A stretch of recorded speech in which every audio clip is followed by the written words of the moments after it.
Bakit mo ba gusto makipagkita ha? Akala ko ba you don't want to see me ever again? Closure. 2 days ago lang tayo nag-break. Gusto mo na agad ng closure? Wala kang pake. Then ano pa tinatayo-tayo mo dyan, Orin? Umupo ka na. Baka ba sasabihin? Akala ko ba gusto mo ng closure? Oh. Ayan lahat ng mga binigay mo sa akin. Ikip mo o itapon mo na. Wala akong pakialam, Renzo. Binigay ko sa'yo yan. Bakit mo isasauli? Break na tayo eh. Ano pang gagawin ko sa mga yan? I-display pa rin? Oh? Pati mga sweaters ko isasauli mo? Hindi mo na to gagawin pantulog? Hindi na, marami na akong damit. Gamitin mo pa rin. At bakit? Kasi sabi mo mahal mo ako. Bakit? Hindi mo na ba ako mahal? Mahal. Mas mahal kita. Bakit ka ba nakipaghiwalay ha? Nurin, bakit? Kasi nakita ka may kasamang babae. Niloloko mo ko. Ano? Hindi ko man nakita yung mukha niya pero kasabay mo siya maglakad and you were holding some of her things. Yung mukha mo parang nagmamakaawa pa. Humihingi ka ba ng sorry sa kanya kasi hindi mo ako mahiwalayan? Pues tapos na yung problema niya dahil ako na yung nakapag-break. Norin, I can explain. Wala na tayong dapat pag-usapan pa. Norin, huwag mo akong hawakan. She's my prof. I know, right? Huh, left? Huh? I said she's my prof. Tsaka nakalimutan mo na bang med student ako, ha? Malamang marami talaga akong dala. What? I was chasing and begging her kasi ayaw niya tanggapin yung paper ko. Ah, talaga? Ang galing naman. I mean, wow! Hindi tinanggap paper mo. I mean,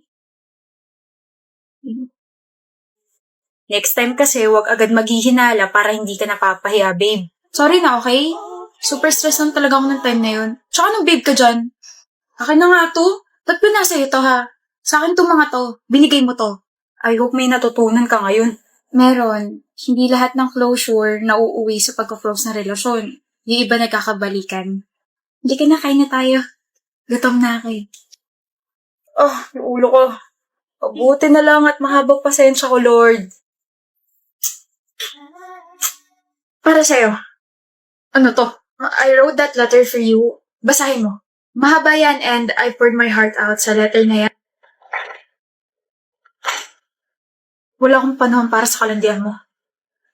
Tigilan mo ko. Bawal ko umiyak. You're strong, Madel. Happy birthday, Andy. Para sa'yo. I baked this bento cake. Happy birthday. Baka may lason to, ha? Huh? Wala.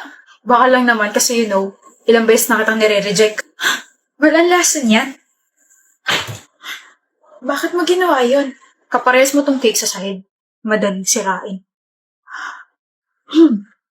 Bawal ko umiyak. Bawal ko umiyak. Why can't you like me back? Kahit konting percent lang, kinamumuhian kita. I hate your presence. Habol ka ng habol? I just like you so much, Andy.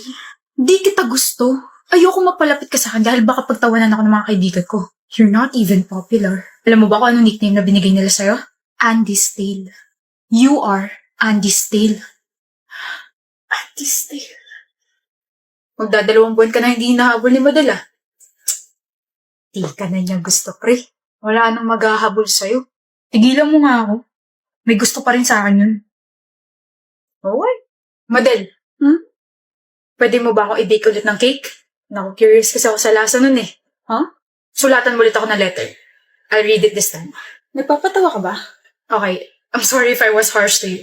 I'm sorry kung nasaktan kita. Mali ako. I guess, namimiss ko lang yung kakulitan mo. Pero I just want you to know na I like you. Mali ka, Andy. Namimiss mo lang na may naghahabol sa'yo. What? Sa lahat ng mga babae nagkagusto sa'yo, ako lang ang naghabol at tumagal ng 2 years, diba? Nang tumigil na ako, wala ka na maipagmayabang na may naghahabol sa'yo. Madel. You don't like me. You just like being chased and you just like the thrill. Dahil doon nagiging kadiri ka. Kala ko mauuto ka na. 2 meals yung siniskip mo, Ellie. Kumain ka muna. Shut up. You need to eat para mas mag-function yung utak mo for your exams next week. Don't be too harsh on yourself, babe. Kumain ka muna para mas may energy ka. I said shut up, Bill. You're so annoying. Pwede ba? Pwede bang huwag ka na dumagdag sa stress ko? Palibasa kasi matalino ka. Na hindi mo na kailangan mag-aral na mabuti kasi alam mo papasa ka. Kailangan ko pumasa kasi marami nag-e-expect na pumasa ako. So shut up and stop bothering me. Ellie, you don't have to shout. Mapapakiusapan naman ako ng maayos. Malis ka na! Okay, study well.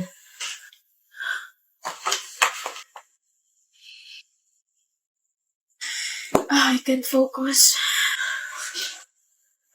Bill, Tapos ka na mag-aral or naka-break ka? why are you still here? Sabi mo, umalis na ako eh. Eh di umalis ako sa study room mo. Naka-break ka ba? No. O ba't ka lumabas? Hahabulin dapat kita. I can't hear you, babe. Hahabulin dapat kita pero nandito ko pa rin pala. Bakit mo ako hahabulin? Because I want to say sorry. I was wrong. Mali ka saan? I'm sorry for shouting at you. Tinutulungan mo lang naman ako pero sinigawan at tinaboy pa rin kita. You just want me to eat pero kung ano-ano yung mga pinagsasabi ko sa'yo. I'm sorry. Puyat ka na nga tapos hindi ka pa kakain. Baka imbis na makapag-exam ka sa school, sa ospital kayo i-examin yan. Bill naman eh. Sinasabi ko lang. But I hope you do understand that I care for you and I'm always here to help you. Kaya natin to. Mag-aaral tayo, kakain tayo, magpapahinga tayo, papasa tayo. Thank you. Now, what do you want to do? Kumain. Gutom ka? Sobra. Kumain ka na. Sabayan mo ko. Of course, mahal. Ako nagluto nun eh. Wala nga namang ikaw lang kakain ng sinigang special ko. Let's go. Huwag kang kikilos. Stop dance po ba to?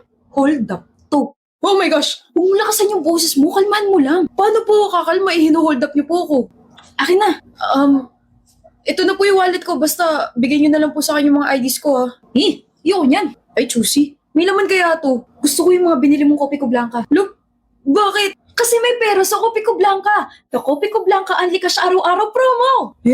Hanapin niyo lang ang code sa loob ng Kopi Ko Blanca Twin Pack at isend yun sa official Kopi Ko Coffee Messenger. Pwede kang manalo ng GCash araw-araw at may chance ka rin manalo ng 1 million pesos linggo-linggo. Kahit ilang beses ba pwede manalo? Oo, only ang chances na pwedeng manalo. Kaya mag-blanca at sumali.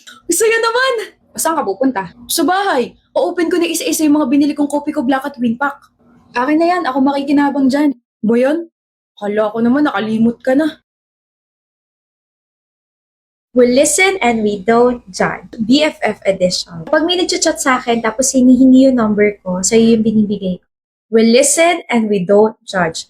Nung high school tayo, lumapit sa akin yung crush mo tapos may pinapabigay siyang letter. Hindi ko binigay sa'yo kasi gusto ko parehas tayong single hanggang sa makagraduate tayo. We listen and we don't judge. Gamit ko yung panty at bra mo ngayon. Nung college tayo, one time pinakopya ka, diba? Pero minali ko muna lahat ng sagot ko.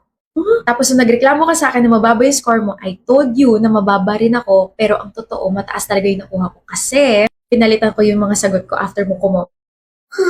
We listen and we don't judge. Nung nangaraling tayo, kumupit ako ng 50 pesos na nakuha natin, kahit na ikaw lang yung kumakanta, tapos ako display. Nung nag-away tayo nung high school, pumunta ako sa bahay ninyo. Pero wala ka nito, nasa galaan ka. Tinago ko lahat ng mga bra, panty, tsaka socks mo para hindi ka makapasok. Oh my gosh, ka nagalit pa ako kay mami nun? Sorry. We listen and we don't judge. May mga times na 5 araw ko hindi naliligo. Girl! We listen and we don't judge. Same. Sorry pali. We listen and we don't judge. Mahal ko pa yung ex. Tapos nagkabalikan kami kahapon. Andy, niloko ka niya. Sabi niya magbabago na siya. Sabi niya hindi niya na ako sasaktan ulit. Sabi niya hindi na siya maglolo ko ulit. Okay, we listen and we don't judge. No, I listened and I will judge you.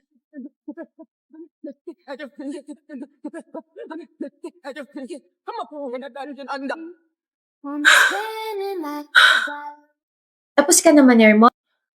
I hope you learn something. Listen and we don't judge. Aba, hindi pa siya tapos. Nagpanggap ako nagkabalikan kami ng ex-con cheater para pagurin ka magsalit. Gumanti lang ako kasi dahil sa'yo hindi kami nagkatuloy ng crush ko nung high school. Nauhaw ako rin Miles, mag-usap tayo. Sumunod ka sa akin. Miles, ano ba? Mag-usap nga sabi tayo eh. Ayoko, Giselle. Miss, ayaw raw niya. Manahimik kang buwisit ka kung ayaw mo sabunutan kitang hayop ka. Giselle! Mag-usap nga sabi tayo kung ayaw mo mapahiya tong babae mo. I'll be back, Ira. Okay, ingat ka. Ano ba pag-uusapan natin? Sino yun? Si Ira. Babae mo. Watch your mouth, Giselle. Di ko siya babae. Hindi ko lang siya babae. I like her, okay? You like her? Eh ako, Anong ikaw? I thought you liked me. Akala ko ako lang. What? Sabi mo gusto mo ako. Yeah. Eh bakit gusto mo na yung pangit na babae na yun? I said watch your mouth. Gusto ko nga kita. 2 months ago. Eh ngayon? Malamang hindi na. Baliw ka ba? Wait. Nagsiselos ka ba dahil kasama ko si Ira at gusto ko siya? No. Are you jealous, Giselle? Yes. Gusto mo na ako ngayon? Yes, Miles. I'm sorry for rejecting you 2 months ago. I was being in denial and hindi ko kaagad na-realize na gusto kita. It's okay. You don't need to say sorry for rejecting me. Desisyon mo naman yan at nire-respeto ko yun. You can court me again. Giselle. Nahihibang ka na ba? Ano ko tanga? Miles, hindi ako martir. Ang bilis mo naman. Sinabi mo tumigil na ako. You said you don't like me at nakakadiri ako. Of course, I was hurt and I was lost. But I moved on and I found Ira. Huwag kang magsalita at kumilos na para bang kailangan umikot yung mundo ko para sa'yo. Nirespeto ko yung desisyon mo noon. Ngayon, irespeto mo ko at si Ira na gusto ko. Babalik ka rin sa akin. Iiwan mo din yan.